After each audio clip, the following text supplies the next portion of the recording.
Kita di tetangga kita yang belum sholat, ada nggak kepikiran kita Pak untuk mendatangi dia? Ada. Ini umat hebat karena fikirnya Pak.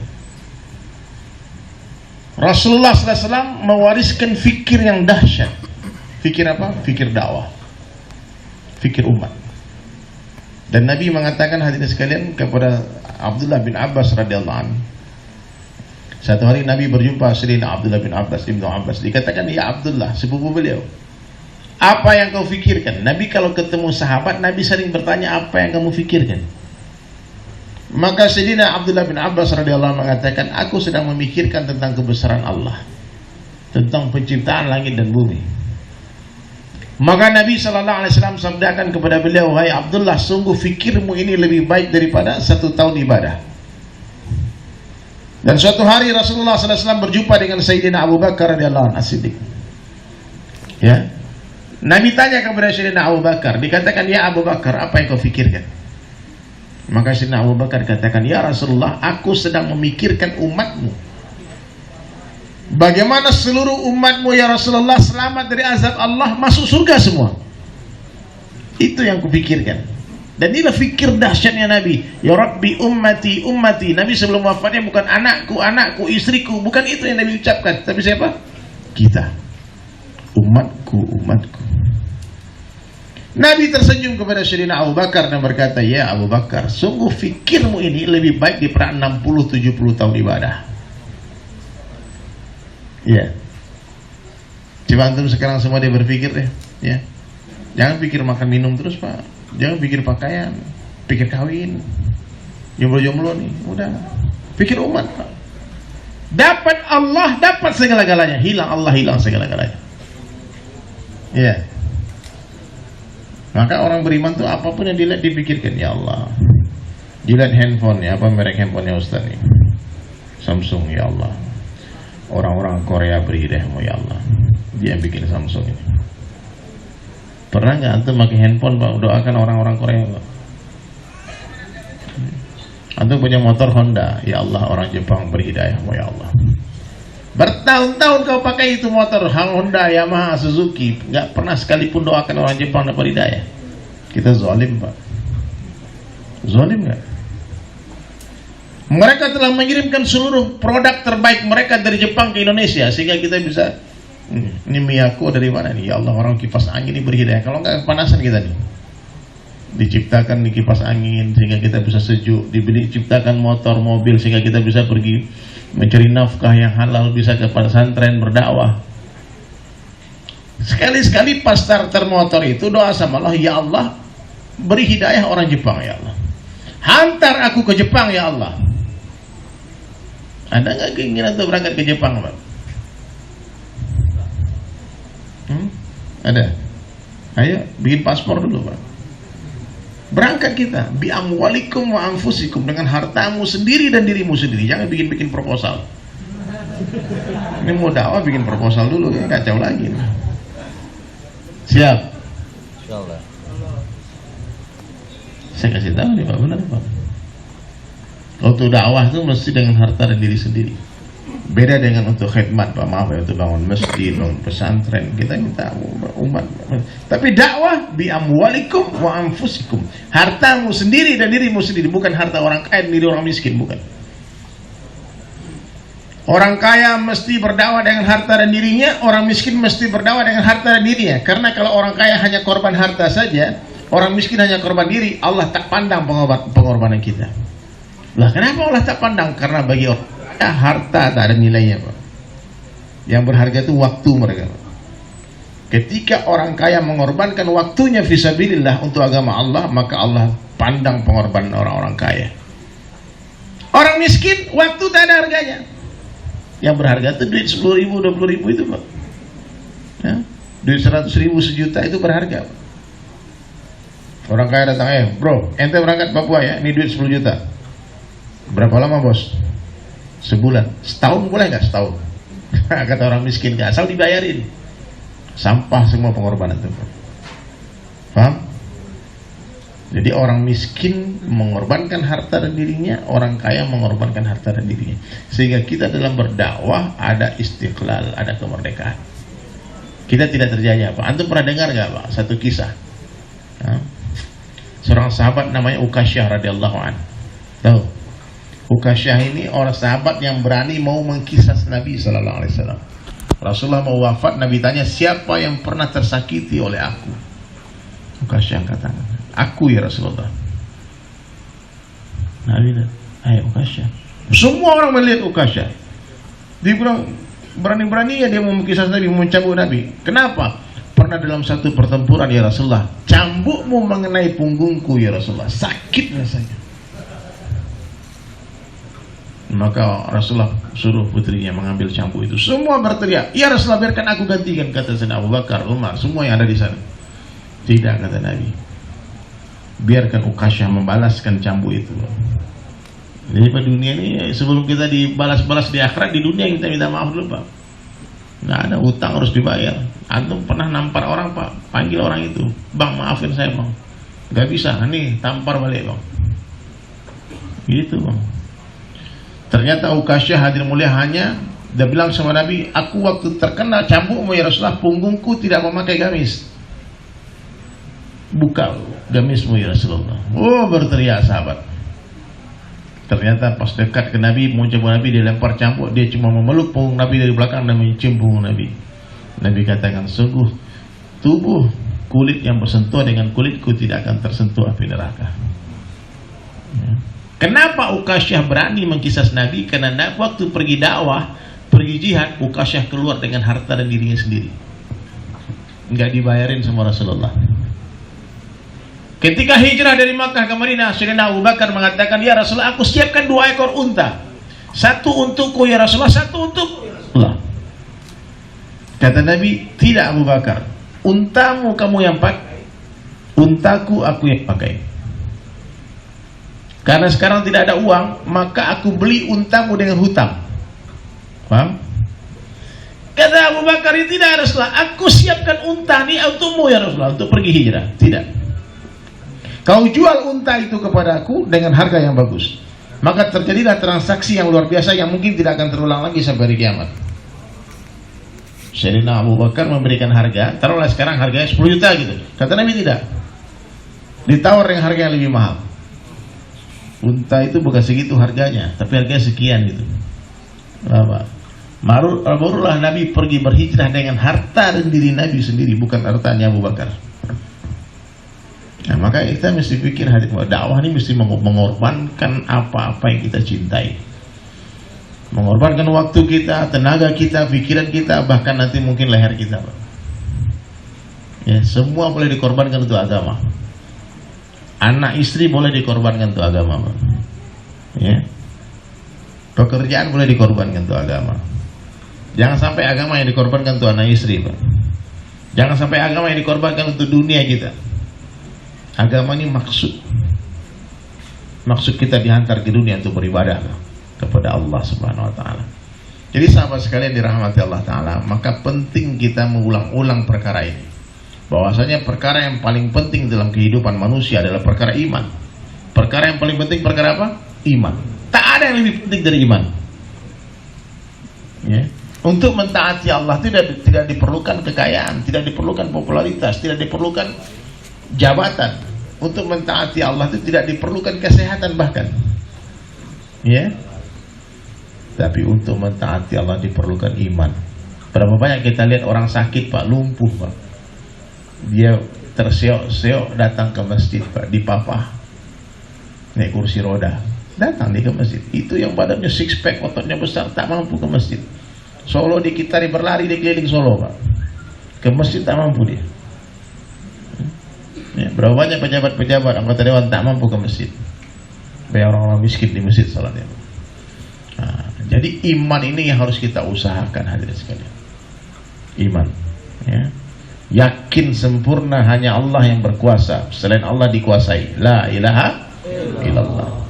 Yakin sempurna hanya Allah yang memberi rezeki, selain Allah diberikan rezeki. La ilaha illallah. Yang menjumpakan siapa? Allah. Yang memisahkan siapa? Allah. Yang menjauhkan siapa? Allah. Yang mendekatkan siapa? Allah. Yang menghidupkan siapa? Allah. Yang mematikan siapa? Allah. Sedang Allah tidak bisa apa-apa, bukan apa-apa, bukan siapa-siapa, tidak bisa memberikan manfaat dan mudarat sedikit pun tanpa izin Allah. La ilaha illallah. Semuanya kurang keras. La ilaha illallah. Masukkan di hati kita, sehingga tidak ada lagi rasa takut kecuali kepada Allah, tidak lagi meminta kepada siapapun kecuali kepada Allah, tidak lagi berharap kepada siapapun kecuali kepada Allah. Kalau itu sudah seperti itu hati kita, Pak, iman ini kalau masuk ke dalam hati seseorang, Pak, nggak terkesan dengan dunia, Pak. Datangnya dunia tak mengembirakan hatinya, hilangnya dunia tak menyedihkan hatinya. Tapi kalau ada iman di hati, Pak, di sini senang, di sana senang, di mana-mana hatiku senang. Buat apa susah? Susah itu ada gunanya. Itu syair nggak main-main, Pak. Itu syair untuk orang beriman, Pak. Orang beriman dalam api pun bahagia, Pak. Siapa? Nabi Ibrahim bahagia dalam api. Nah, ini kita tinggal di rumah bagus, rumah mewah, tak bahagia, itu masalah, Pak. Berarti ada yang rusak. Yang rusak apa? Iman kita. Maka orang kalau susah hidupnya, Pak, yang perlu diperbaiki itu iman, Pak, bukan rumahnya. Ya. Kalau kita masalah, Pak, bukan pakaian kita harus diperbaiki, tapi iman kita, Pak. Ya. Ada iman, aman. Nah, inilah hadirin sekalian yang harus diulang-ulang lagi. Berapa harga iman? Ada yang tahu? Sekecil-kecilnya iman, Allah Ta'ala hargai dengan surga yang luasnya 10 kali lipat dunia. Berapa harganya, Pak? Emas sebesar debu nggak ada harganya, berlian sebesar debu nggak ada harganya, tapi iman sebesar debu Allah hargai dengan surga yang luasnya 10 kali lipat dunia. Iblis laknatullah alaih mati-matian hendak mencuri iman kita. Pagi, siang, dan malam dia curi, Pak. Musuh kita ini dua, Pak. Ya, musuh kita dua. Yang pertama di luar diri kita, itu iblis dan seluruh kurunya. Minal jinnati wan nas, syaitan itu pada di kalangan jin dan manusia. Itu musuh di luar diri kita. Ada musuh di dalam diri kita, siapa? Nafsu kita. Satu ekor ular di dalam rumah itu jauh lebih berbahaya daripada 100 ekor ular di luar rumah. Paham? Nafsu ini ngeri, Pak. Maka antum jangan sendiri-sendiri, Bang. Ya, berjamaah lah. Nah, kayak gini bagus nih. Kalau ini gak ada yang maksiat nih, rame-rame maksiat, malu dong dari orang. Dengar, coba sendiri-sendiri, Pak. Nafsu ini kuat, tapi bodoh. Oh, bodoh.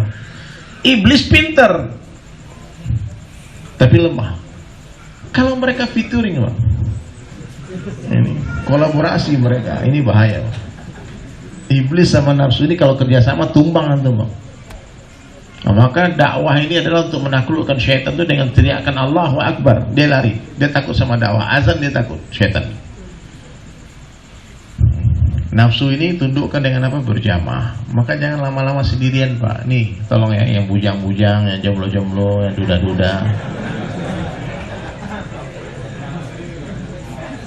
Jangan terlalu lama sendiri. Ya.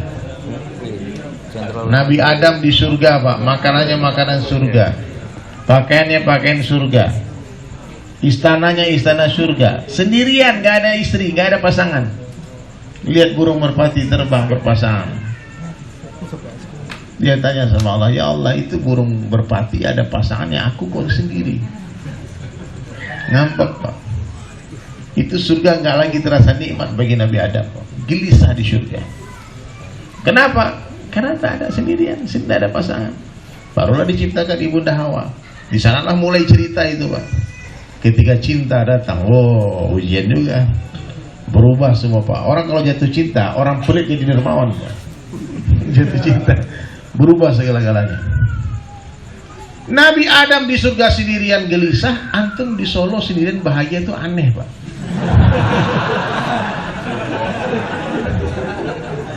Ini pantas kita curigai, Pak. Ini ada apa rupanya gerangan ini? Insyaallah ya, saya bercanda ini, Pak. Pokoknya yang penting ya, yang belum dapat jodoh, doa baik-baik. Semoga Allah hantarkan yang terbaik. Amin. Yang belum ada jodoh, cari sahabat yang baik. Sahabat, Pak. Teman dengan sahabat itu beda, Pak. Kita berteman dengan semua orang, bersahabat dengan orang-orang baik saja. Paham? Beri makan semua orang, namun makanlah hanya dengan orang soleh saja. Karena sahabatmu syafaatmu. Apa? Bikin kaosnya ya. Sahabatmu syafaat. Saya dengar tadi Ustaz cerita tentang Ashabul Kahfi. Anjing bersahabat dengan 7 pemuda masuk surga, Pak. Nah, maka mulai hari ini hadirin mulia, pilih-pilih orang. Bersahabat tuh setingkat di atas teman, Pak. Kalau teman tuh dia masuk ke rumah kita, Pak, Bang, Assalamualaikum, digedor pintunya. Kalau nggak ada apa dia pulang, Pak, itu teman, Pak. Kalau sahabat, rumah kita didobrak sama dia, Pak, tas masuk dia, dia langsung tidur di kasur kita. Nah, itu sahabat, Pak. Oh, yang kayak gitu tuh mesti orang baik-baik, Pak. Kita kunci dia masuk jendela. Ah, itu sahabat, Pak. Mana nih sih, aduh kacau nih katanya, dia masuk sendiri, Pak. Ini mesti orang soleh, mesti orang baik, ya. Maka bersahabat ini penting, Pak, penting banget. Karena orang ini agama seseorang itu mengikuti agama sahabatnya, ya. Kalau kamu ingin tahu tentang seseorang, lihat siapa sahabatnya. Itu orang mirip dia dengan sahabat. Nah, maka mulai hari ini teman-teman sekalian, sahabat-sahabat sekalian, kita mulai hijrah, ya. Ini masih semangat Muharram nih. Hijrah, 3 hijrah ini sederhana aja, ya. Ini hari semakin larut. Yang pertama apa harus kita hijrahin? Kita hijrah dari yakin kepada makhluk menjadi yakin kepada Khalik. Ya. Yang pertama. Yang kedua, kita hijrah dari hubbud dunya, cinta dunia, menjadi cinta akhirat. Yang ketiga, kita hijrah dari yakin kepada mal menjadi yakin kepada amal. Siap? Insyaallah. Ya, insyaallah. Mulai hari ini semangat ini kita bawa, hadirin mulia. Hati kita bersihkan dari kesyirikan.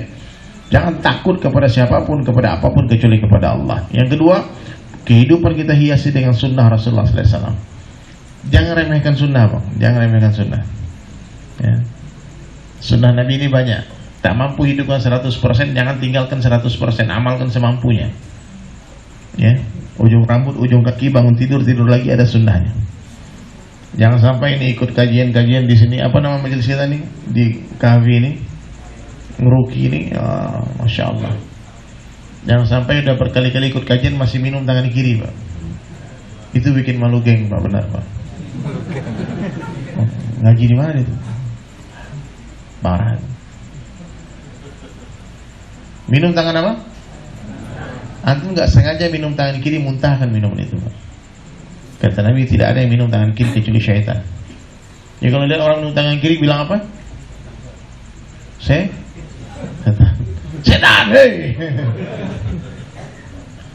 Minum berdiri apa duduk, Pak? Duduk. Satu-satunya air yang boleh diminum berdiri itu air zam-zam saja. Kalau air lain duduk, baca bismillah. Ini udah ngaji berkali-kali, jangan lagi kencing berdiri, Pak. Kencing itu jongkok. Itu sunnahnya. Nabi pernah berdiri memang sekali di tempat tumpukan sampah. Ada riwayatnya, darurat, Pak. Kalau darurat, Pak, agama ini luas, Pak. Jangan antum kaku-kaku. Kalau kata Ustadz Dery itu, kata Ustadz, oh, semua Umer itu semua katanya harus jongkok, katanya. Pokoknya jongkok nih. Pergi ente ke mall, toiletnya penuh, nggak ada orang. Yang ada cuma urinate itu, tempat orang kencing berdiri itu kan. Alah, nih bid'ah ini kan. Wah, tem jongkok di sana, Pak. Ah, itu bikin masalah, Pak. Kasihin tukang pel tuh nanti, Pak. Sunnah, jangan. Kadang gitu, Pak. Orang kaku dalam bergaul, tekstual, Pak. Jadi kalau darurat tak mungkin jongkok berdiri. Ya. Jadi kebiasaan jahiliyah kita itu tinggalkan, Pak.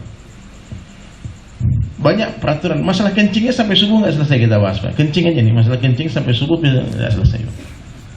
Masuk toilet kaki apa? Kiri. Bukan kaki kanan, juga bukan dua-duanya. Ya. Jadi antum jangan ngarang ya. Waduh, kiri kanan, ada biar aman dua-duanya. Jangan juga. Tak sengaja masuk kaki kanan, mundur lagi karena itu ada masuk masjid. Jangan kau samakan masjid dengan toilet. Ya. Nggak boleh kencing di lubang-lubang semut. Nabi ingatkan tuh lubang-lubang serangga, semut. Bagi kita kencing Pak, tapi bagi semut tsunami Pak. Berapa banyak nyawa? Ya kalau lubang semut itu tak banyak semut, tidak mungkin dosa itu nggak terlalu gede. Coba kalau semut lagi nikahkan anaknya, tamu banyak datang rame, kencing bisa. Hati-hati Pak, jangan, ini memang kayak gue tapi ini benar ini Pak. Jangan main-main dengan kencing Pak. Banyak orang ya nggak bersih istinjanya, itu menjadi penyebab dia disiksa di dalam kuburnya. Kencing Pak. Kebiasaan waktu kecil kencing tulis-tulis nama di dinding itu tinggalkan Pak. Ya. Kan jauh-jauhan mana gitu udahlah. Kita ngaji udahlah, hijrah. Kita ini hijrah Pak.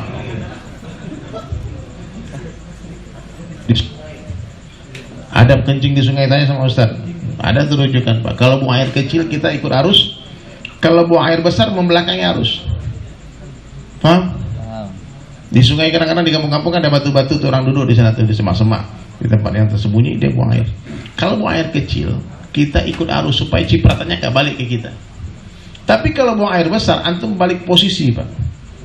Supaya apa? Supaya tidak ada kesedihan dalam hati. Ya. Kalau dia hanyut si kuning yang mengambang, antum mikir ya Allah itu kan nasi padang, kenapa begitu? Nah, jadi yang lalu biarlah berasa ditatap-tatap, tidak. Itu adab Pak. Adab ya. Adab-adab di istinja itu banyak banget. Subhanallah. Ya. Nah, maka hijrah kita, sunnah-sunnah Nabi diperbaiki Pak, diperbaiki semua sunnah Nabi sallallahu alaihi wasallam. Itu baru masalah istinja sih. Ya.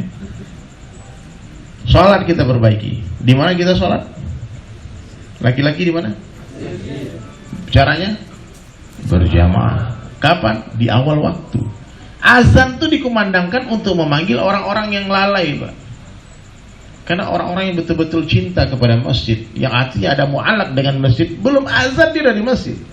Nggak usah dipanggil-panggil, aku datang duluan.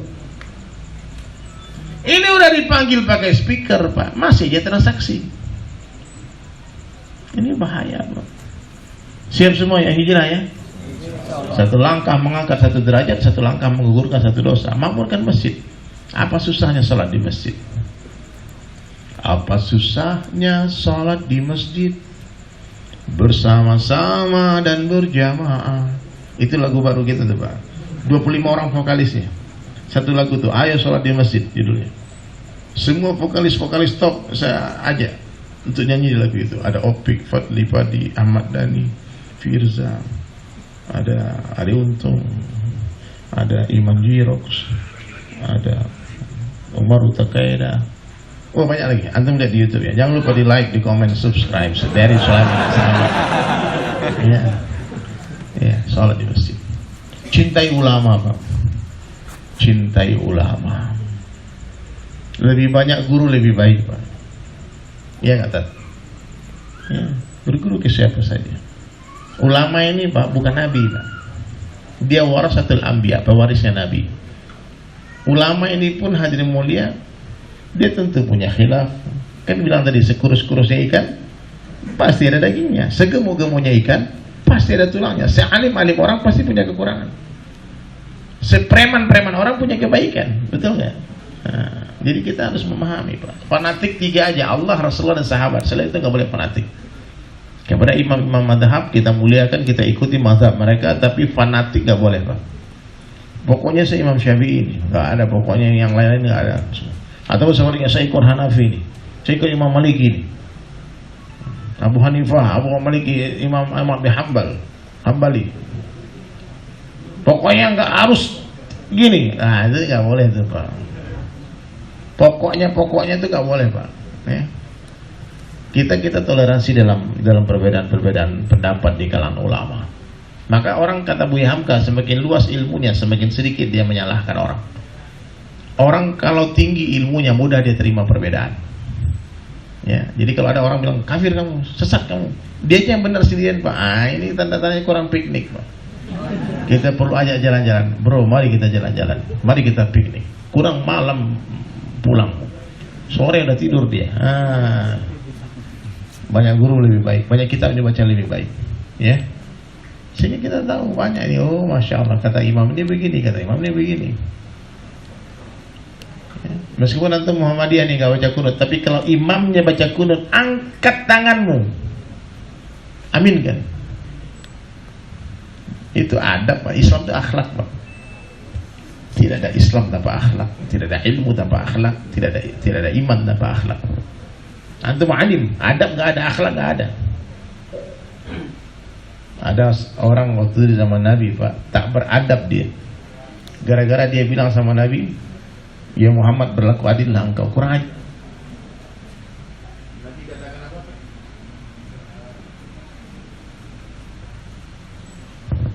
Nabi katakan orang itu Pak, anjing-anjingnya neraka, kilabun nar. Kilabun min ahli nar. Banyak hafalan Qurannya, ibadahnya dahsyat. Itu awal cikal bakal Khawarij. Antum pikir mereka bukan orang berilmu Pak, tapi kurang ajar. Nabi ngelihat satu orang sahabat masuk khamar Pak, itu Nabi nggak marah Pak. Maksudnya Nabi cuma berikan dia teguran, hukuman. Tapi ketika ada sahabat mencaci maki yang minum khamar ini, kata Nabi, tahan lisanmu. Sungguh di hati dia sangat mencintai Allah dan Rasulnya. Dia seorang ahli maksiat Pak, yang beradab, yang malu dengan dosa-dosanya, itu lebih dicintai Allah daripada satu orang ahli ibadah yang sombong karena ibadahnya, satu orang ahli ilmu yang sombong karena ilmunya. Paham? Akhlak, letakkan diri di bawah rumput, jangan sombong. Orang sombong diharamkan mencium bau surga. Siapa orang yang tawadhu itu? Orang yang keluar dari rumahnya dan dia menganggap semua orang lebih baik dari dia, itu tawadhu. Lihat orang tua itu lebih baik dari saya. Kenapa? Dia lebih duluan beramal soleh dari saya, pasti pahala dia lebih banyak kepada pahala saya. Lihat anak muda, katakan adik-adik ini lebih baik. Kenapa? Saya lebih duluan bermaksiat daripada mereka, pasti dosa saya lebih banyak daripada dosa mereka. Lihat orang kaya lebih baik dari saya, banyak sedekah bapak itu, bangun masjid, bangun musola, berangkat orang haji umrah, Masya Allah, pasti pahala dia lebih banyak daripada pahala saya. Lihat orang miskin, katakan orang miskin itu lebih baik dari saya. Kenapa? Tak banyak hisabnya di akhirat, pasti dia lebih duluan masuk surga dari saya. Katakan setiap hari, sebaik-baik saya lebih baik orang lain, seburuk-buruk orang lain lebih buruk saya. Coba diikuti, diulangi coba.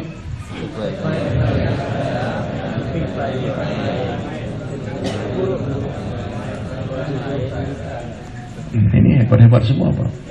Kemarin di Semarang ibu-ibu semangat, seburuk-buruk saya lebih buruk orang lain. Gak mau ngalah dia. Catat kalimat itu, jadikan status antum.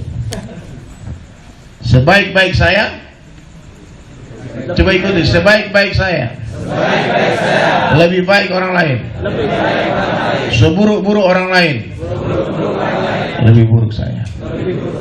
Itu Pak ya. Ada juga yang bilang gitu Pak, ikut gitu Pak, semua ikut. Taking patuhnya. Insyaallah ya, jangan sombong. Ilmu seperti air, hanya mengalir ke tempat yang lebih rendah. Orang tinggi hati tak bertambah ilmunya. Lalu ikhlas dalam setiap amal. Ciri-ciri orang ikhlas, dipuji nggak senang hati, dibully nggak sakit hati, santai aja. Hidupnya slow Pak, Wallace. Dia berbuat karena Allah saja. Nggak penting orang lihat, nggak lihat, orang puji nggak ada masalah. Orang ikhlas tuh Pak, berapa banyak pun like-nya dia nggak terkesan di Instagram Pak. Dia posting dikit like dihapus lagi, itu nggak ikhlas Pak. Udahlah, bodo amat, like aja. Nah, ya, antum udah follow Instagram saya belum? Follow.